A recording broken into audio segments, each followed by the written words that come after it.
बिहार चुनाव के नतीजे आ चुके हैं। एनडीए को बम्पर जीत मिली है, विपक्ष की करारी हार हुई है। बिहार में एक बार फिर एनडीए सरकार के गठन की तैयारियां चल रही हैं।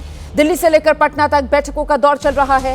एक दो दिन में विधायक दल की बैठक होगी और साथ ही नेता का चुनाव कर लिया जाएगा। फिर 22 नवंबर तक मौजूदा सरकार का कार्यकाल है, इसीलिए उससे पहले नई सरकार का बिहार में गठन हो जाएगा। अब दिलचस्प यह है कि चुनाव के बाद भी बीजेपी के नेता सीएम वाला सस्पेंस बनाकर रखे हुए हैं। हालांकि सहयोगी पार्टियों के नेता लगातार कह रहे हैं कि एक बार फिर नीतीश कुमार ही सीएम बनेंगे। एक तरफ एनडीए के खेमे में जश्न का माहौल है और दूसरी तरफ विपक्ष के खेमे में सिर्फ मायूसी है। हार के साइड इफेक्ट दिख रहे हैं। लालू परिवार में फूट पड़ गई है। लालू यादव की बेटी रोहिणी आचार्य ने तेजस्वी के करीबी लोगों को, उनके सलाहकारों को गंभीर आरोपों के कटघरे में खड़ा कर दिया है। रोहिणी ने अपमान का आरोप लगाते हुए पार्टी, परिवार सबसे नाता तोड़ने का ऐलान किया। अब बिहार में कांग्रेस पार्टी की भी बहुत बुरी हार हुई है। हार के बाद राहुल गांधी और पार्टी के बड़े नेता चुनाव आयोग को कटघरे में खड़ा करने की कोशिश कर रहे हैं। वहीं कई नेता ऐसे भी हैं जो कह रहे हैं कि आत्ममंथन करने की जरूरत है। कुछ नेता पार्टी के फैसले पर भी सवाल खड़े कर रहे हैं। चुनाव मैदान में एक दूसरे पर लगे आरोप प्रत्यारोप का दौर तो आगे भी चलता रहेगा, लेकिन सच ये है कि 59 सीटें बिहार विधानसभा की ऐसी हैं जहां एनडीए के उम्मीदवारों को 30,000 वोटों से ज्यादा वोटों के अंतर के साथ जीत मिली है। आज हम समझने की कोशिश करेंगे कि बिहार का यह जनादेश क्या संदेश लेकर आया है, क्योंकि अगले साल 5 राज्यों में फिर विधानसभा चुनाव होने हैं, जिसमें पश्चिम बंगाल, जिसको लेकर सियासी पारा अभी से हाई होना शुरू हो गया है। तो क्या संदेश यह है कि रेवड़ी वाली राजनीति जो है वो कामयाबी का फॉर्मूला बन रही है? क्या महिला वोटर्स पर जो बड़ा दाव लगाएगा वही चुनाव जीत जाएगा? और सवाल तो यह भी है कि जिस तरीके से एनडीए की जीत हुई है, क्या बिहार में जाति की दीवार टूट गई? क्या बिहार के नतीजों ने इसको साबित कर दिया कि ज्यादा वोटिंग का मतलब जरूरी नहीं सरकार बदल जाए? यही वो तमाम सवाल है जिनको लेकर चर्चा आगे करेंगे, लेकिन पहले आप चुनाव नतीजों पर जो बयानबाजी हो रही है वो सुन लीजिए।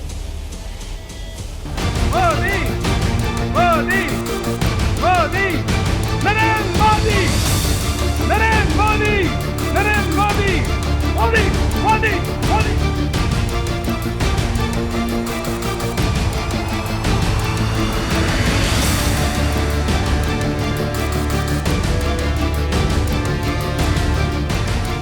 बिहार के इस चुनाव ने जातिवाद के उस जहर को पूरी तरह नकार दिया है। बिहार के मतदाता ने जो फैसला लिया है ये पूरे देश के लिए एक संदेश है। कांग्रेस को आत्ममंथन करना चाहिए कि राहुल गांधी जी जब तक कांग्रेस में रहेंगे कांग्रेस का नाव डूबना तय है। लोकतंत्र को अगर आप, संविधान को अगर आप तोड़ेंगे तो निश्चित तौर पर उसके नतीजे जनता उसका ऐसा करारा प्रतिकार करेगी कि लोगों को बहुत समय तक याद रहेगा। जनादेश सबके सामने है, सबको पता है कि जनता ने किसको कैसे कितनी मजबूती से चुना और किनको कैसे नकारने का। इतना सीट जीते हैं, 202 डबल सेंचुरी, हजम नहीं हो रहा। I am not able to understand. विधवा विलाप लोग कर रहे हैं, वो ये नहीं समझ रहा है कि इतने बुरी तरह से हम हार गए, इसको एक्सेप्ट नहीं कर रहा। एक्सेप्ट कर रहा तो ये है कहा है नीतीश कुमार जी इतने दिन से हैं तो इन्होंने ये कर दिया, ईवीएम में ये हो गया। 5 या 6 राज्यों में चुनाव हुए, उन सबके कुल मिला के कांग्रेस को जो एमएलए मिले हैं उससे ज्यादा कल हमें अकेले बिहार में मिले।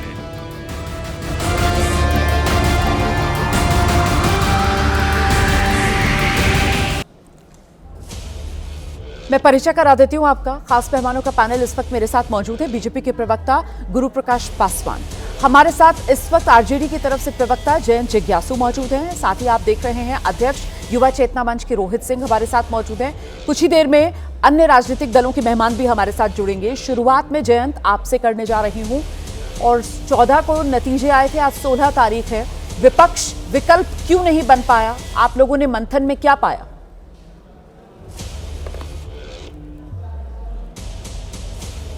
शुरू से बहुत ही एक कह लूं कि असमान प्रतिस्पर्धा की तरह था, और इसमें चुनाव आयोग जैसी संस्था पूरी तरह से मूक दर्शक बनी रही। और बीच चुनाव में जिस तरह की घोषणाएं हुई, और लोगों के खाते में पैसे डाले गए, उसका भी एक असर रहा। लेकिन निश्चित तौर पर ये नतीजे हमारे लिए बहुत ही अविश्वसनीय और कल्पना से परे हैं। हम सब लोग जो भी उम्मीदवार हमारे रहे और जिन भी इलाकों में हमारे संगठन के पदाधिकारी बीच चुनाव में घोषणाएं कौन सी? बैठक है 6 अक्टूबर को हुई थी चुनाव की तारीखों का ऐलान। तो बीच चुनाव में कौन सी घोषणा हुई है? किस तरफ इशारा है? मैं समझी नहीं। जी उसके ठीक कुछ दिन पहले जिस तरह से 10,000 रुपये उन महिलाओं के खाते में डालने की बात हुई और चुनाव के दौरान ही अलग अलग तिथियों में वो डाले गए, इसको रोका नहीं गया। ये एक तरह से अनैतिक काम था जिसको अंजाम दिया गया और चुनाव आयोग, केंद्र सरकार नहीं तो आपने भी तो चुनावी वादा किया। तीनों के आपने बीच चुनाव में आकर पहले आपने कहा कि 2,500 रुपए महीना देंगे माई बहन सम्मान योजना के तहत। उसके बाद आपने बीच चुनाव में आकर तो आप लोगों ने ये ऐलान किया कि कैसे 14 जनवरी को पूरा साल का 30,000 रुपया एक साथ डाल दिया करेंगे। मतलब जो आपका तेजस्वी प्रण था उससे आगे बढ़कर आप लोगों ने 14 जनवरी बाकायदा तारीख का ऐलान किया। बीच चुनाव में कुछ नया ऐलान तो फिर इसको समझा जाता है? दिखने लगी थी हार रहे हैं, मैं ये जानना चाह रही हूँ। मतलब वो दिखने लगा था हार रहे हैं, एक डेस्परेशन था कि आना पड़ा सामने और कहना पड़ा कि 14 जनवरी एक साथ 30,000 रुपया एक मुश्त आएगा महिलाओं के खाते में पैसा। रोमाना जी 5 वर्षों तक सरकार चलाने के दौरान यह एहसास नहीं हुआ कि उन महिलाओं को स्वावलंबन के साथ जीवन जीने का अधिकार हम दें और कोई सुविधा दें। लेकिन एक सप्ताह पहले सरकार को ये एहसास हुआ कि इनका कल्याण करना चाहिए। और क्या संयोग है कि उन्हीं जीविका दीदियों का सदप्रयोग चुनाव आयोग के द्वारा महिलाओं की भागीदारी सुनिश्चित करने के लिए किया गया और वो सब पोलिंग स्टेशन पर बैठी रहीं उसी दायरे में। ऐसा कभी देखा नहीं गया। तो इसलिए पूरी तरह से जैन जी देखिए, अब तो 5 साल के बाद ही चुनाव होंगे बिहार में और हम लोग 5 साल के बाद ही अब तो बिहार में चुनाव होंगे, ये बात हम सभी जान रहे हैं। हाँ ठीक है, तो इसने क्या फ्री हैंड दे दिया है कि बिहार के वोटर का अपमान करेगी आरजेडी? कोई दो मत नहीं है। मैं ये जानना चाह रही थी कि मतलब आप वोटर पर जो ये आरोप लगा रहे हैं कि वोटर बिक गया, मतलब आप ये कह रहे हैं कि वोटर बिक गया। वो बड़ा एक मशहूर डायलॉग था ना, गवर्नमेंट बिक गई। यहाँ पर ऐसा लग रहा है कि आरजेडी आरोप लगा रहा है कि वोटर बिक गया। नहीं, अपमान तो आप कर रही हैं या आप घुमा फिरा कर वही काम कर रहे हैं। या तो आप कह रही हैं या सत्तारूढ़ के दल कर रहे हैं। नहीं, आप एक बात और मुझे कहने दीजिए रोमाना जी, कहिए ना। 1987 में हरियाणा में चुनाव हुए थे तो देवीलाल जी की पार्टी ने 90 में 85 सीटें जीती थी। उनकी पार्टी लोकदल और गठबंधन ने। केंद्र में कांग्रेस की सरकार थी। कभी किसी ने नतीजे पर सवाल नहीं उठाए क्योंकि वहां पर बेईमानी और धांधली नहीं हुई। चुनाव आयोग ने आरंभ से एक बखेरा खड़ा किया और मताधिकारियों का मत बच सके इसकी हिफाजत में हमारा एक लंबा वक्त गया। इसके पहले आपने कब इस तरह का बवंडर देखा था? इसलिए हम तो इतना ही जानते हैं कि हमारी ओर से कहां कमी रही और बाह्य कारक क्या रहे और अदृश्य ताकत कौन है। सर आप सही कह रहे हैं। मैं तो जब से पत्रकारिता कर रही हूँ मैंने तब से इस तरीके का आरोप प्रत्यारोप देखा नहीं। हमने तो यही देखा कि लोकतंत्र में जो हारता है, जो जीतता है, वो ससम्मान जनादेश को स्वीकार करता है। लेकिन ये 2014 के बाद का जो विपक्ष है ना सर, वो अलग किस्म का विपक्ष है। 2014 के बाद वाला विपक्ष जो है वो सब कुछ कर लेता है सर, लेकिन ससम्मान बस जनादेश को ही स्वीकार नहीं करता है। यही काम अभी आप कर रहे हैं। मैं बिना वक्त गवाए आपकी जो बात है वो ले चलती हूँ सर। मैं बीजेपी के पास चलती हूँ आपकी बात लेकर, लेकिन दर्शक को मैं ये बताती चलूं जिस बात का जिक्र मैंने पहले भी किया था कि यहाँ कितना भी सवाल उठा लिया जाए जनादेश पर सर, 59 सीटें ऐसी हैं जहां पर सर 30,000 से ज्यादा वोटों से एनडीए के उम्मीदवार ने जीत दर्ज तो नहीं करते हम इस जनादेश का। 30,000 स्वीकार तो सबको होता है। मैंने तो ससम्मान स्वीकार हो सकता है, इसका स्वागत नहीं किया जा सकता। ससम्मान स्वीकार करना वो तो नहीं कर रहे हैं ना आप। यहाँ पर कटघरे में खड़ा करने के लिए, छीछा लेदर करने के लिए जो आपकी ऑपोजिशन है उसको तो आप एकदम कटघरे में खड़ा। और हम तो ये जानते हैं कि अगर इस तरह के चुनाव होंगे। मैं चलती हूँ गुरु प्रकाश पासवान के पास दर्शकों को लेकर। हम तो कह रहे हैं कि भाजपा के जिन लोगों को हार का सामना करना पड़ा उन लोगों का क्या गुनाह था? सुन लिया, आरजेडी की तरफ से सीधे सीधे ये कहा जा रहा है कि वोट खरीद लिया, धांधली करवा ली हमारी चुनाव आयोग के सहानुभूति साथ है मिलकर। उन यही उम्मीदवारों आरोप के है ना प्रति आपके? भाजपा के अरे जिनको भाई, हार का यही सामना आरोप है करना ना, पड़ा। यही आरोप है ना। अब उनको जवाब भी सुन जिताना लीजिए, था। जवाब सुन लीजिए। कोई हमारा बात नहीं, कोई कोई बात। आरोप क्या रहेगा? सर मेरी सहानुभूति आपके साथ है सर, मैं समझ सकती हूँ, लेकिन अब थोड़ा संयम भी रखिए और सुन लीजिए। आइए गुरु प्रकाश जी, बधाई के साथ, माफ कीजिएगा गुरु प्रकाश जी, जब से नतीजे आए हैं मेरी और आपकी पहली बार मुलाकात हो रही है, तो बहुत बधाई सर इस बम्पर जीत के लिए। एनडीए के जितने मेहमान यहाँ पर मौजूद हैं मैं पहले ही सबको बधाई दे देती हूँ। आइए सर, लेकिन ये बधाई मुझे देनी नहीं चाहिए, क्योंकि जयंत जी कह रहे हैं कि साहब ये धांधली करके चुनाव आयोग के साथ मिलकर जीते हैं और इन्होंने वोट खरीद लिया है। जवाब दीजिए। नहीं रोमाना जी, पहले तो मैं बहुत ही विनम्रतापूर्वक आपकी बधाई को स्वीकार करता हूं, और इनफैक्ट आप लोग भी बधाई के उतने ही पात्र है कि मीडिया के जितने भी बंधु थे पिछले 3 महीनों से लगातार बहुत ही इंटेंस तरीके से मेहनत कर रहे थे। लेकिन बहुत दुख होती है, बहुत पीड़ा होती है रोमाना जी। अभी मैं सुन रहा था हमारे साथी राष्ट्रीय जनता दल के जो बात कह रहे थे। देखिए, बिहार की जनसंख्या लगभग 14 करोड़ है, बिहार में मतदाताओं की संख्या लगभग 7.5 करोड़ है। इन 7.5 करोड़ मतदाताओं के विवेक पे प्रश्न चिन्ह खड़ा करना, ये अहंकारी मानसिकता है कि नहीं भाई 10,000 रुपए दे दिया तो वोट कर दिया। अरे भाई, ये बिहार है, ये बिहार की धरती है, ये लोकनायक जयप्रकाश नारायण की धरती है, ये जननायक कर्पूरी ठाकुर की धरती है। लोकतंत्र के लिए हम लड़ते हैं, लोकतंत्र के लिए खून बहाते हैं। देश में आपातकाल लागू होता है तो पूरे देश में कहीं और आपातकाल के विरुद्ध आंदोलन नहीं होता है, लेकिन पटना के गांधी मैदान में होता है। आपको लगता है कि पटना के एवरेज आदमी का बिहार के आम नागरिक को डिसएनफ्रेंचाइज कर दिया जाएगा और आदमी चुप बैठेगा? आंदोलन हो गया होता, आंदोलन हो गया होता। बिल्कुल 75 के तर्ज पे 50वां साल चल रहा है इमरजेंसी का। कोई आंदोलन देखा आपने? राष्ट्रीय जनता दल के जो जिला स्तर के नेता है उन्होंने पार्टिसिपेट किया, कांग्रेस के जिला स्तर के नेता उन्होंने पार्टिसिपेट किया। ये कहना बहुत दुख है, बहुत पीड़ा की बात है। और महिला मान सम्मान स्वाभिमान की बात हो रही थी, व्यक्तिगत पारिवारिक मामला मेरा टिप्पणी करना ठीक नहीं है, मैं बिल्कुल ऐसे विषय पर टिप्पणी नहीं करता हूं। लेकिन आप देख रही हैं रोमाना जी क्या चल रहा है समाचार में। लालू जी के परिवार में जिस प्रकार महिला मान सम्मान स्वाभिमान की बात हो रही है, एक एक करके, जैसे अभी रोहिणी जी निकली हैं, 3 बहनें और निकल गई हैं, और सार्वजनिक उनके बयान और उनके ट्वीट सार्वजनिक की चप्पल से मारा जा रहा है। ये मंडल मसीहा हैं क्या? ये सामाजिक न्याय की मसीहा हैं क्या? ये महिलाओं को न्याय दिलाएंगे क्या? बात कह रहे हैं, मुझे लगता ऐसी है मतलब क्योंकि वो व्याकुलता बिल्कुल सार्वजनिक तौर पर वो बयान दिया गया है, और इसीलिए उसको सुनकर मुझे लगता है हर महिला शर्मसार भी महसूस कर रही होगी और हर महिला को गुस्सा भी आ रहा होगा। और इस पर एक जयंत जिज्ञासु जी को जवाब जरूर देना चाहिए। जिज्ञासु जी, यही तो आरोप लगाता था इंडिया आप पर कि साहब इनके दौर का जंगल राज याद करो। अपने घर की महिलाओं को तो सम्मान दे नहीं पा रहा है सर। घर की जो बहनें हैं उनको तो बाहर आकर बताना पड़ रहा है कि कितना इल ट्रीटमेंट घर में उनको किया जा रहा है। गाली गलौज, मार पिटाई तक की नौबत आ रही है घर की बहनों के साथ। क्या सरकार पर विश्वास बनाने का मतलब विकल्प के तौर पर आप पर कहां जनता विश्वास करती सर?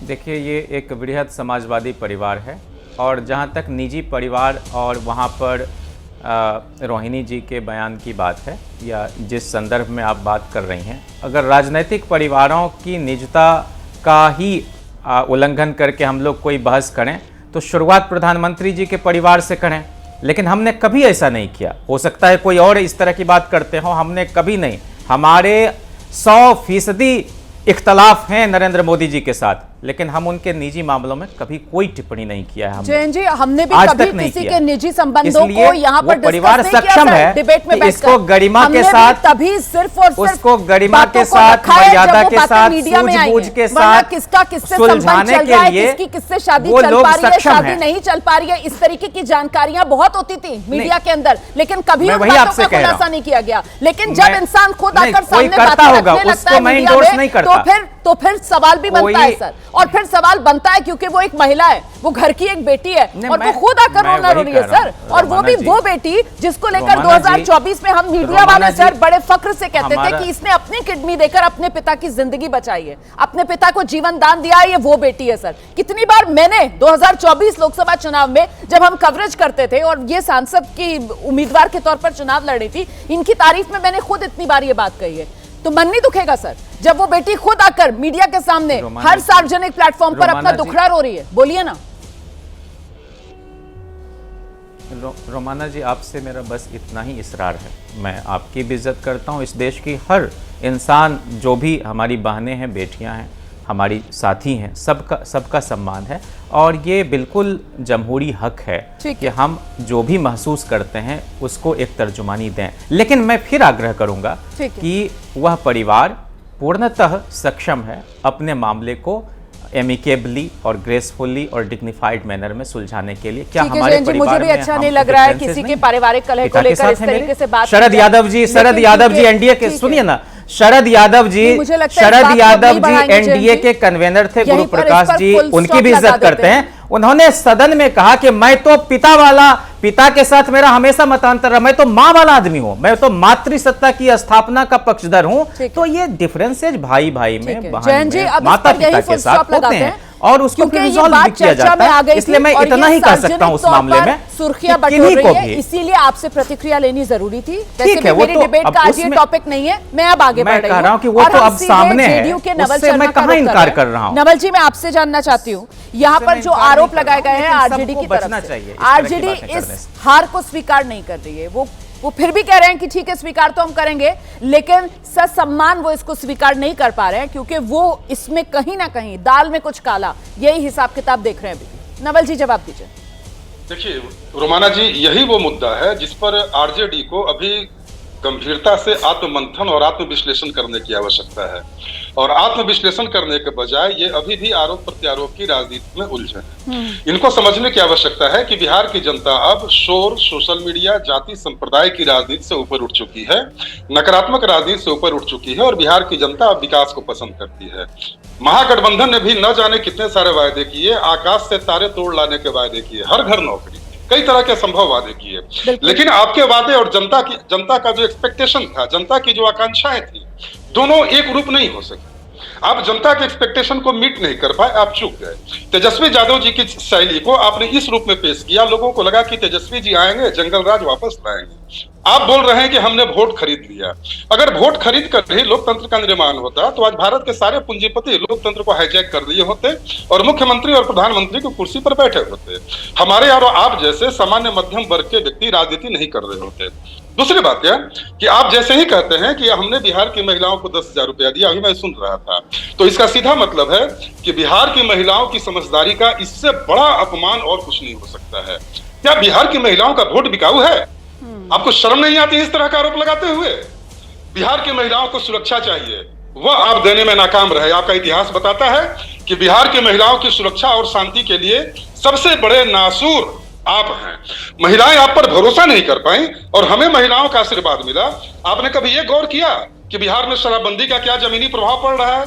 साइकिल हो, स्कॉलरशिप हो, पंचायती राज व्यवस्था में आरक्षण हो, सरकारी नौकरियों में आरक्षण हो। अरे सुनिए ना, आपकी बात को नहीं काटते, हम लोग फिर बात कर लेंगे। आपको बीच में किसी ने नहीं टोका था सर, मैं यहाँ बैठी हुई हूँ। आपकी बात को मैंने नवल जी प्लीज 10 सेकंड में अपनी बात पूरी कीजिए, उसके बाद मुझे शुभ्रांश के पास भी जाना है। जी, मैं केवल ये बता रहा हूँ रोमाना जी कि अब बिहार की जनता खिलौने के लिए बच्चे की तरह रोने वाले व्यक्ति, कभी ईवीएम का रोना, कभी चुनाव आयोग का रोना, बिहार की जनता को डिलीवर करने वाला नेतृत्व चाहिए। एक ऐसा नेतृत्व जो जमीन पर डिलीवर करे, परिणाम दे सके। ऐसा नेतृत्व नहीं जो जनता के सामने केवल झांसा परोसे और नकारात्मक राजनीति करे। अगर आपको बिहार की पिच पर राजनीति करनी है, ठीक है, शुभ्रांश के पास चलेंगे। कांग्रेस के प्रवक्ता इस वक्त हमारे विकास की पिच पर आकर राजनीति करनी होगी। महागठबंधन तो हारा ही हारा, लेकिन साथ में वो कहते हैं ना सोने पर सुहागा, कांग्रेस के साथ बिल्कुल इसका उल्टा हुआ। मतलब कांग्रेस का स्ट्राइक रेट और गया गुजरा महागठबंधन के लिए साबित हुआ। फिर से कांग्रेस 2020 की तरह और कमजोर कड़ी साबित हुई। ये कहीं कांग्रेस के बैगेज की वजह से महागठबंधन उसका रथ नीचे तो नहीं जाता जा रहा है बिहार में? शुभ्रांश। रोमाना, धार्मिक राष्ट्रवाद के दौर में जो जितनी भी चर्चाएं हो या जितनी भी विवेचना होती है वो धर्म को ही बीच में रखकर करनी चाहिए। महाभारत का दौर था और चौसर की बाजी शकुनी के पासों ने जीती, लेकिन इतिहास में हमेशा उसे कपटी ही कहा जाता है। अगर 6 अक्टूबर को मुख्य चुनाव आयुक्त ने अगर ये कहा कि बिहार में वोटरों की संख्या 7,42,00,000 है और 11 नवंबर को मुख्य चुनाव आयुक्त ने जो प्रेस रिलीज किया था, जो नोट रिलीज हुआ था, आपके पास भी और मेरे पास भी है, अगर वो 7,45,36,000 हो जा रहा है, 3.5 लाख वोट बढ़ रहा है, तो इसको हम लोग दीनदयाल खेलकूद गोलवर्कर योजना नहीं मानते, इसको उस धूर्त कपटी शकुनी का चरित्र मानते हैं। अब आपका एक दूसरा सबसे जो इंपॉर्टेंट सवाल था कि मैं आपके माध्यम से सबसे पहले चुनाव आयुक्त को ढेरों बधाइयां देता हूं जो उसने शकुनी चरित्र का निर्वाह किया है। मैं आपके पैकेज में एक चीज को नोट कर रहा हूं, आपने 2 बार जिक्र किया कि 59 सीटें ऐसी हैं जिस पे जीत हार का मार्जिन 30,000 है। मैं आपके साथ सहमत हूं रोमाना, लेकिन 128 सीटें ऐसी हैं जिस पे जीत हार का मार्जिन 109 वोट से लेकर 6,370 वोट के बीच का है। अगर उन 3.5 लाख वोटों को आप बांट दीजिएगा तो आपको अंदाजा लग जाएगा कि धूर्त चरित्र वाला, दंतहीन, तर्कहीन, कपटी शकुनी ने कौन सी भूमिका निभाई है इस लोकतंत्र के पावन पर्व के त्योहार में, महापर्व में।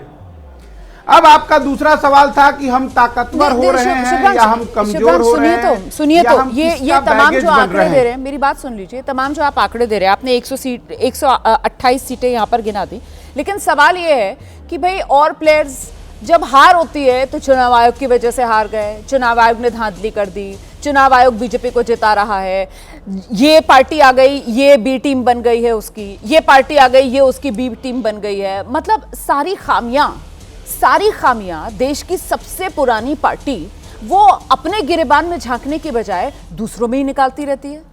आप लोग कोर्स करेक्शन करेंगे कैसे? और मैंने एक 59 का आंकड़ा दिया था जो आपने कोट किया। अब सुनिए एक और आंकड़ा, ये आंकड़ा है 57 का, 57। मुझे नहीं पता आप समझ गए या नहीं, अगर नहीं समझे तो मैं समझाती हूं आपको और एक मिसाल के साथ। एग्जाम्स होते हैं ना, एग्जाम्स के दिनों में कम से कम बच्चे किताब खोलते हैं और पढ़ते हैं, लेकिन यहां हमारे राजनीतिक सिस्टम में एक पार्टी के नेता ऐसे हैं जिन्होंने 57 दिन तक वो चुनावी किताब ही नहीं खोली। मैं बात कर रही हूं राहुल गांधी की। वोटर अधिकार यात्रा निकालते हैं, वोटर अधिकार यात्रा निकालने के बाद कहा जा रहा था कि साहब ये चुनावी माहौल और बिहार चुनाव का बिगुल है जो बजा दिया गया है महागठबंधन की तरफ से। गायब। राहुल गांधी 57 दिन तक बिहार की चुनावी किताब खोलते नहीं है और फिर आप ये उम्मीद करते हैं कि आप पास हो जाएंगे। जनता आपको सिर आंखों पर बिठाएगी, क्यों?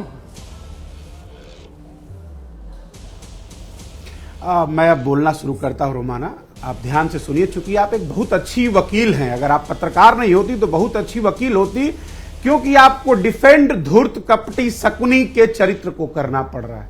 हम 57 दिन तक राहुल गांधी नहीं थे। 365 दिन का साल होता है और 57 दिन 1/5वां हिस्सा होता है।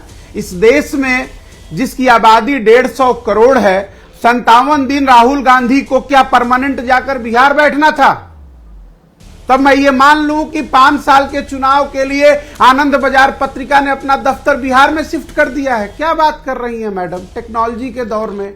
सर मैं ये बात कर रही हूँ कि हमारा तो कंटिन्यूअस प्रोसेस है सर, वहां पर देखिए हमारा तो कंटिन्यूअस सर वहां पर कवरेज है। हमारे तो सर रिपोर्टर्स ऑन ग्राउंड है, 1 to 1 ही है, 1 to 1 ही है सर, 1 to 1। हाँ, आपने क्योंकि यहाँ पर सवाल उठा दिया, अब आप आनंद बाजार पत्रिका तक आ गए ना, इसलिए मुझे बीच में टोकना पड़ा। वहां तक मत जाइए ना, आइए। रोमाना जी, चुनाव आयोग तो आए तो हमारे तो स्पेशली दिल्ली से भी कई संवाददाता वहां पर गए। जी जी आइए आइए, हम तो इंतजार कर रहे थे राहुल गांधी भी चले जाएं, हम भी इंटरव्यू कर लें उनका सर। जी जी आइए आइए आइए। रोमाना जी सुनिए तो सही, यस नो का हम जवाब देने के लिए थोड़े बैठे हैं, आप देश को सुनने दीजिए। हम चुनाव हार चुके हैं ना मैडम। बिल्कुल बोलिए। नीतीश कुमार जी चुनाव जीते हैं, अभी आपने बैठकर एनडीए के सहयोगियों को आपने बधाई दी है।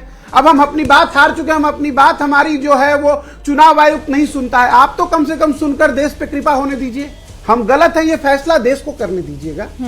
मैंने आपको रोमाना छोटा सा उदाहरण है, सारा तंत्र इसी में है। आपकी सैलरी 5 लाख रुपए है, वो आपको नोएडा दफ्तर में मिली, घर जाते जाते वो 5.5 लाख रुपए हो गई, रास्ते में 50,000 कहां से आया है? बस इतनी बात का जवाब जब आपको समझ में आए ना देश के सामने, या जो आप पॉडकास्ट करती हैं या दोपहर में बैठ के आप जो फेसबुक लाइव करती हैं, बता दीजिएगा। ठीक है ठीक है, ये हो गया आपका सवाल। वोट से अगर रिकाउंटिंग करके कोई चुनाव जीतता है, रखना चाह रहे हैं, इसी पॉइंट को लेकर आगे बढ़ूं। जनस्वराज के प्रवक्ता है प्रोफेसर शांतनु, पहले तो मैं उनके पास चल रही हूं, उसके बाद मैं जवाब लूंगी। आपने जो पॉइंट रखा है मैं जवाब लूंगी। ये 3.5 लाख वोट बढ़ने की जो बात आप कह रहे हैं, गुरु प्रकाश पासवान आप इसका जवाब तैयार रखिएगा, लेकिन उससे पहले प्रोफेसर शांतनु जनस्वराज के प्रवक्ता हैं। प्रोफेसर शांतनु, 238 सीटों पर, नमस्ते सर, 238 सीटों पर आप लोगों के उम्मीदवार थे और मुझे करेक्ट कर दीजिएगा अगर मैं गलत हूं, मेरे ख्याल से 236 आपके उम्मीदवार ऐसे जिनकी जमानत जब्त हो गई। मेरा सवाल इससे आगे बढ़कर है सर, और वो ये है कि जो विपक्ष कह रहा है कि ये धांधली हुई है और हम धांधली की वजह से हारे हैं, क्या जन स्वराज का भी यही स्टैंड है सर? आपको भी लग रहा है कि कहीं धांधली कर दी है चुनाव आयोग ने और इस वजह से आप लोग हारे हैं? क्लैरिटी तो होनी चाहिए ना, बताइए। रोमाना जी, सबसे पहले तो मैं बिहार की जनता को पूर्ण रूपेण इस लोकतंत्र के महापर्व में पूर्ण भागीदारी करने के लिए साधुवाद देता हूं, और जो मैंडेट उन्होंने बिहार को दिया है अगले 5 सालों के लिए, उसका सम्मान भी करता हूं। ओके। जहां तक सवाल है जनसुराज की अपनी बात और जनसुराज की परफॉर्मेंस का, तो हम इसमें 2 चीजों को देख रहे हैं, हमने इसमें क्या गेन किया और हमने इसमें क्या लूज किया है। जब हम चले थे, हम तो 0 से चले थे, और सर क्या गेन और क्या लूज आपने किया वो अभी मत बताइए, आप मुझे इतना बता दीजिए कि आपने आंकलन क्या किया, आपने लूज क्यों किया, इसका जवाब चाहिए मुझे सर। 3 बड़े पॉइंट्स क्यों हारे आप?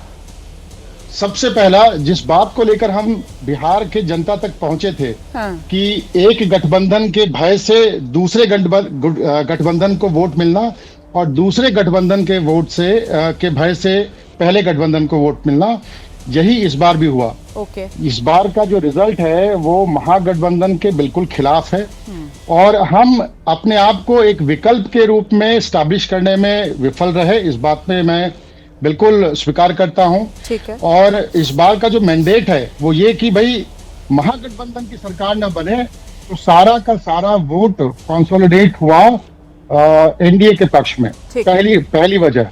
दूसरी वजह, ये जो मतलब पिछले 3 महीनों में जो सरकारी खर्चे पे जो रेवड़ियां बांटी गई, चाहे वो 10,000 रुपए की बात हो महिलाओं के लिए, चाहे वो 125 यूनिट बिजली की बात हो, चाहे वो 400 रुपए का वृद्धावस्था पेंशन, विधवा पेंशन 1100 रुपए करने का हो, तो ये मतलब एक खुलेआम एक जो है वो रिश्वतखोरी की बात है। मैं इसलिए भी कह रहा हूं क्योंकि ये प्रयास पूरा चलता रहा, मॉडल कोड ऑफ कंडक्ट लागू होने के बावजूद भी दूसरी किस्तें, तीसरी किस्तें आती रही हैं। इस बात की तरफ चुनाव आयोग का कोई संज्ञान नहीं था। तीसरी वजह जो है, नहीं, आपने बहुत बढ़िया तरीके से अपनी वजह रखी है, ठीक है। इस पर मैं दोबारा, एक मेरे मन में सवाल है, मैं आऊंगी उस सवाल के साथ आपके पास, लेकिन पहले युवा चेतना मंच के अध्यक्ष रोहित सिंह को भी जरा इस चर्चा में शामिल कर लेते हैं।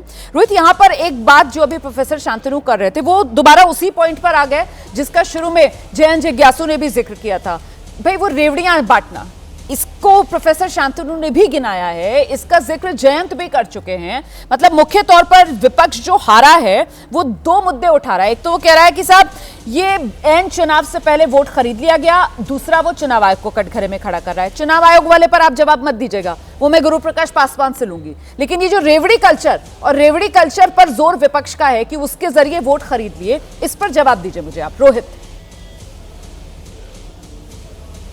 देखिए, जब लालू यादव मुख्यमंत्री थे तो गाय, भैंस, बकरी, मुर्गी का निवाला, भोजन, चारा चुरा लिए थे, और चारा के निवाला के चारा के चोरी में जो पैसा मिला उसको डकार गए थे। उसमें माननीय न्यायपालिका ने पूज्य बाबा साहब अम्बेडकर के संविधान के आधार पर लालू यादव जी को कन्विक्टेड कर दिया। अभिनंदन है माननीय प्रधानमंत्री आदरणीय नरेंद्र मोदी जी का, धन्यवाद है बिहार के मुख्यमंत्री आदरणीय नीतीश कुमार जी का, कि लगातार बिहार के सम्मानित जनता जो आर्थिक आधार पर, सामाजिक आधार पर विपन्न है, कमजोर है, वंचित है, जो डाउन ट्रोडन सेक्शन है, जो मार्जिनलाइज सेक्शन है, उसको स्ट्रांग करने के लिए, उसको सशक्त करने के लिए, उसके आधार को बढ़ाने के लिए, उसके जीवन में व्यापकता लाने के लिए सहयोग किया जा रहा है। इसमें क्या आपत्ति है?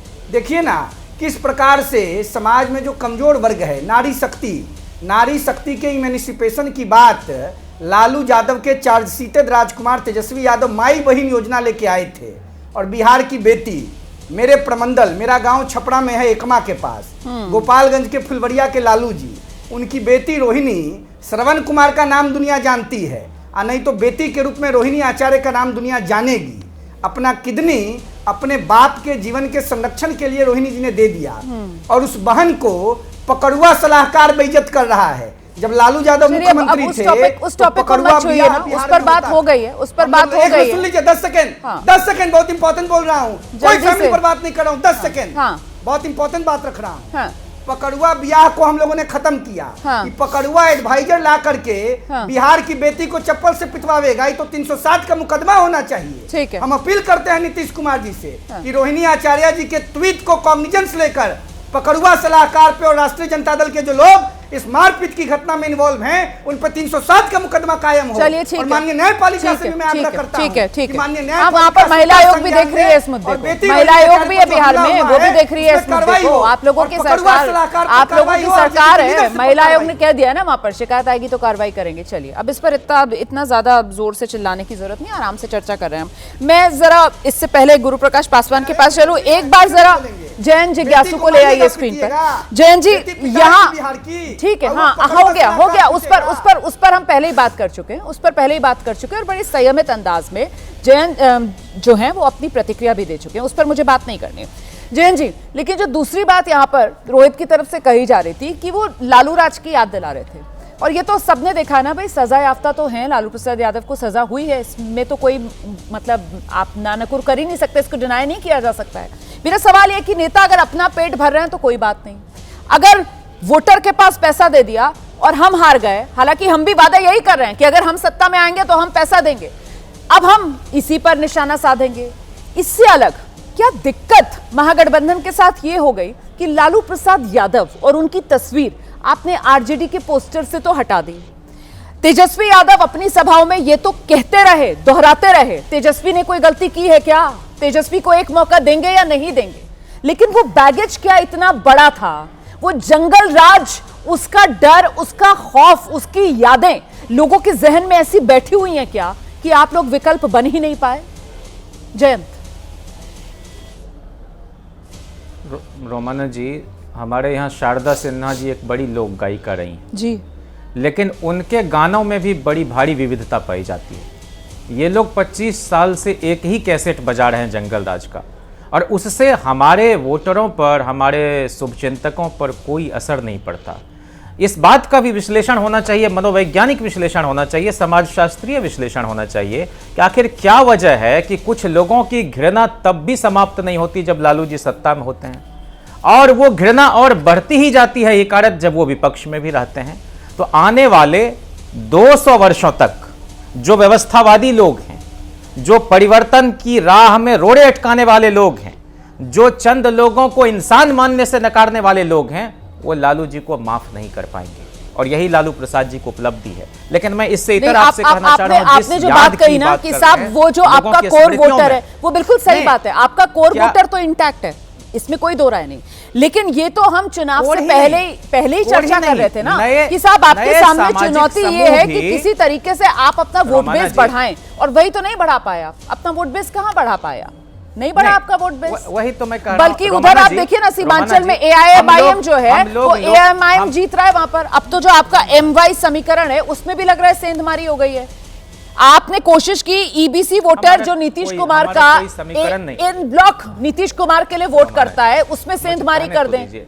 आइए ना, आइए प्लीज, मैं इन तमाम सवालों के जवाब चाहिए मुझे आपसे। जी आइए, आइए।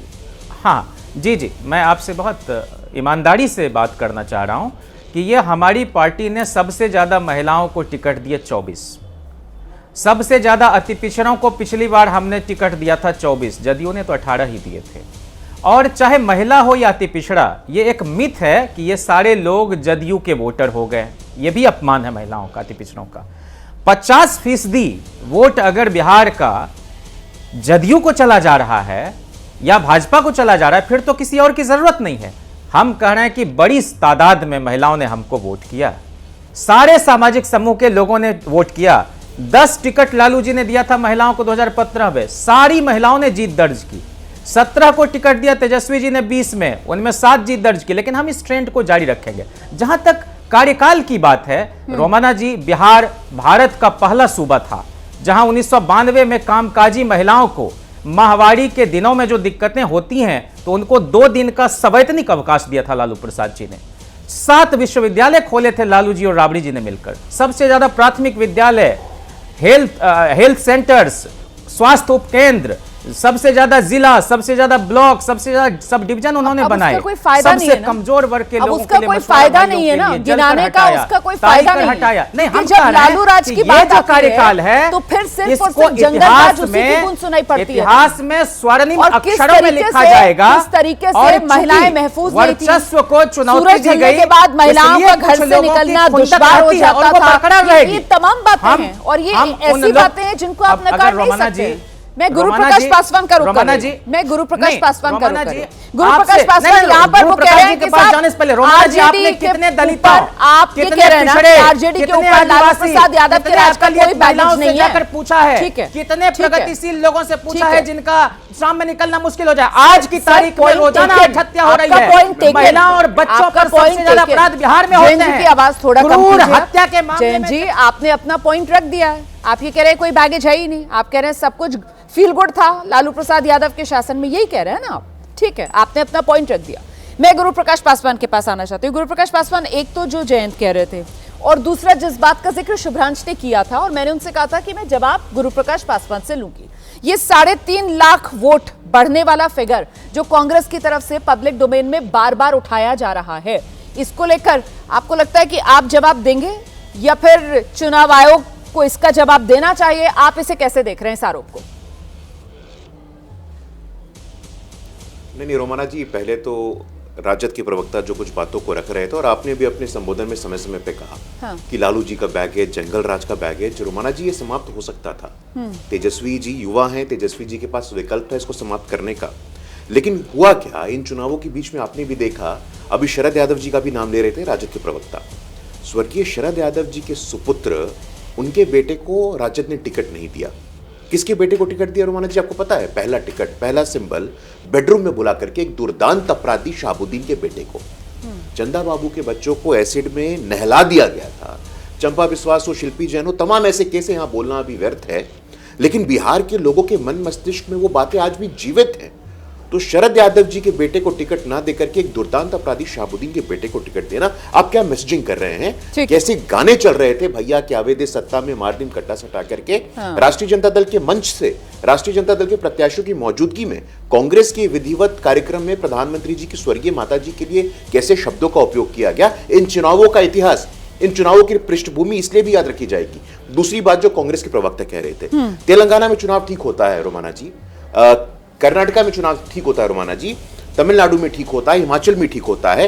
ऐसे प्रकार की बातें, कभी चुनाव आयोग पे आक्रमण करो, कभी आनंद बाजार पत्रिका पे आक्रमण करो, कभी लोगों के सामूहिक विवाह पे आक्रमण करो। महाराष्ट्र को लेकर के भी ऐसे आरोप लगा गए थे। ये तर्कहीन है, यह अवैज्ञानिक है, ये निराधार है, ये बुनियाद है। मुझे लगता है कि अटल बिहारी वाजपेयी जी की वो पंक्तियां मुझे याद आ रही है रोमाना जी, हम विजयी हुए, हम में विनम्रता है, पराजय में आत्ममंथन होना चाहिए, आत्ममंथन होना चाहिए, लेकिन आज भी वो आत्ममंथन नहीं हो रहा है। आपको लगा कि सहनी जी के साथ जाएंगे, तालाब में डुबकी लगा लेंगे और आपको वोट मिल जाएगा। ये फोटो आपकी पॉलिटिक्स नहीं है, क्षमा चाहता हूं। ठीक है, Bihar is beyond photo ops. आप साथ में दोनों का हाथ लेकर के ऊपर फोटो खींच लेंगे। चुनाव लड़ना पड़ता है, लोगों के बीच में रहना पड़ता है, पुरुषार्थ और पराक्रम दिखाना पड़ता है। इस तरीके का कोई आत्ममंथन आपने किया? ये सिर्फ ठीकरा फोड़ देना है चुनाव आयोग पर, बस इतना ही आकलन है? शुभ्रांश, गृह मंत्री से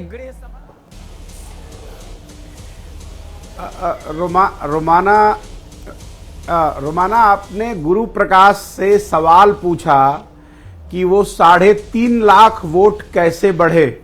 ये पूरा गोल गोल गोल गोल चटनी की तरह घूमे और इन्होंने जवाब नहीं दिया। मैंने आपसे कहा ना कि आपको दफ्तर में सैलरी मिली और घर जाते जाते वो सैलरी 50,000 रुपया बढ़ गई। अब वो तो कोई जादू ही हुआ होगा जिससे आया। तो जिस धूर्त, कपटी, दंतहीन व्यक्ति या संस्थान तो मतलब आप के द्वारा आप हारे नहीं हैं, पोषित होकर ये जो आपका स्टैंड ये है कि आप हारे नहीं हैं मैडम। अरे यही कह रहे हैं आप? मैं जो समय नहीं है ना मेरे पास, जल्दी से मैं चाह रही हूँ कि आप क्रक्स रख दें। अरे नहीं रोमाना, अरे रुक, मैं क्रक्स रख रहा हूँ ना रोमाना जी। हाँ। मैं आपको बताने की कोशिश कर रहा हूं कि 128 सीटों पे 109 वोट से लेकर 6,300 वोट के बीच में हार जीत का गणित बैठा। 3 सीटों के ऊपर जहां 24, 27 और 29 राउंड की वोटिंग होनी थी, लास्ट में नंबर ऑफ वोटिंग राउंड बढ़ा दिया गया। आपने आंख बंद कर लिया है तो क्या हुआ? धृतराष्ट्र के आंखों पे पट्टी थी। शकुनी के धूर्त पासों ने जो चौसर खेला था वो आज भी शास्त्रों में दर्ज है। लोग देख रहे हैं।